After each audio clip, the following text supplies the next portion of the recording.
It's spring here at Nut Haven. Howdy folks, I've had a question from Rich about protecting shrubs from deer damage. He says, I know about tree tubes, but what about when the seedlings outgrow the tree tubes or you're planting a multi-stemmed potted plant? Great question, Rich. Well, this is an opportunity for me to share with you a little experiment that we tried at the hazelnut test plots last fall. I was able to follow up this spring and confirm the results. So let's check it out. We are here at the Del Lawrence Joint Performance Trial near Cedar Rapids, Iowa. Thanksgiving is in a couple of weeks, and today is going to be a real great learning opportunity. We're trying out a new way to install wire cages around hazel shrubs, and we're going to share with you how we do it. A big thank you to Russ Gleam with the Iowa Woodland Owners Association, who suggested this method at a hazelnut field day. Incidentally, field days are fantastic for learning from others, and this is a clear example of learning from a grower who's been doing it a long time. Thanks again, Russ. Warning: the damage you are about to see may be disturbing and not for the faint of heart. Grower discretion is advised. Well, it's no secret that deer can do some real damage to trees and shrubs. Depending on where you are and the deer pressure you're faced with, it can be a challenge. Today, we're going to show you the damage deer can do by rubbing on 4-year-old shrubs, which were just getting ready to start producing nuts. So this is quite the shame. I can't believe the damage, Del. I mean, at least it's only a dozen plants, but this is crazy. And you said most of this was recently? Wow. I guess we're a week late getting here. We should have been here maybe early October, I guess. Well, let's get to it. Our cages are constructed from welded wire fencing. This is also sometimes called galvanized wire fencing, but the specifics are 2-inch by 4-inch gaps in the wire. Now, this is a common type of fencing for gardeners because it's small enough to keep the rabbits out. This particular roll is 60 inches tall and 50 feet long, and we'll get 5 cages out of this roll.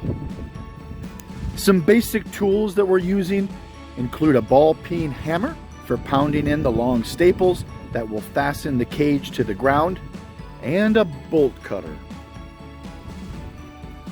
We measure out 10-foot spacing to cut our lengths of fencing to make the cages. This makes for a cage big enough for some of these larger shrubs.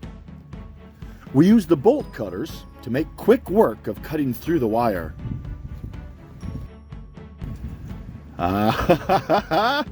Another great learning opportunity. Notice the stakes in the foreground. 2 of them in each corner. Those stakes are holding the wire down so it doesn't roll back on itself. I told the worker to put 2 stakes in each corner of each piece we just marked. Well, looks like he was a little eager to get to cutting and overlooked that crucial step. Let's watch as he learns the hard way.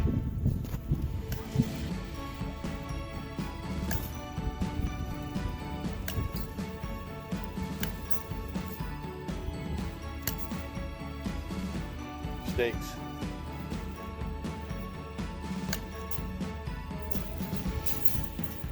Stakes. Stakes. Set it before you cut it.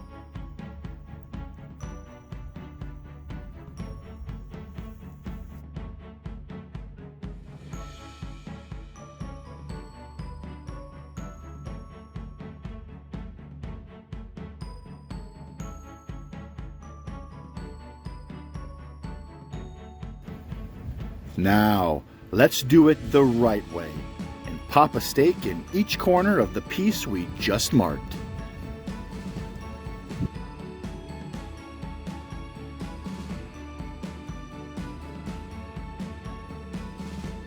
Success! Now that our fence pieces are cut, it's time to start assembling and securing each cage around a plant. This is certainly a two-man job to handle the fencing and make the cage. We close things up with an industrial twisty tie, similar to what you would find on a loaf of bread. Instead of a T-post or other metal post, we are going to use a long 11-inch staple, 4 per cage, to keep it from blowing away. This is going to be a pilot of sorts, since this is a new method for me. I'm curious if they'll stay put all winter long. This method sure is quick and easy, and with no post to pound, we can save time and money.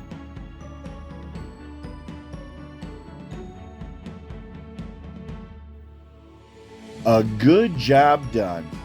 We caged 15 plants today, protecting them from any further damage.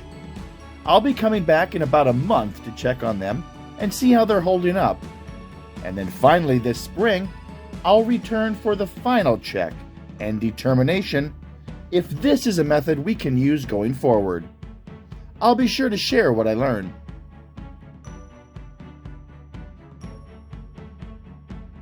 Well, we got a little snow here at the Lawrence Joint Performance Trial. 3 or 4 inches. One last chance to get out on the snowmobile. So we're going to check out and see how well our cages held up over the winter. Oh boy, it looks so far so good. So that's great news. Well, we're here at the Del Lawrence Research Site. We're taking a look at these cages that we put in last fall, and boy, have they really stood up well. So we were about a week late getting these cages on. There was some damage that happened to about a dozen or so plants. We put the cages on, we put the staples down, and they've stayed put all winter long. I don't see any sorts of damage. I don't see where the deer have got in there and ripped them apart. So I'm really pleased at this setup. So we'll do it again next year.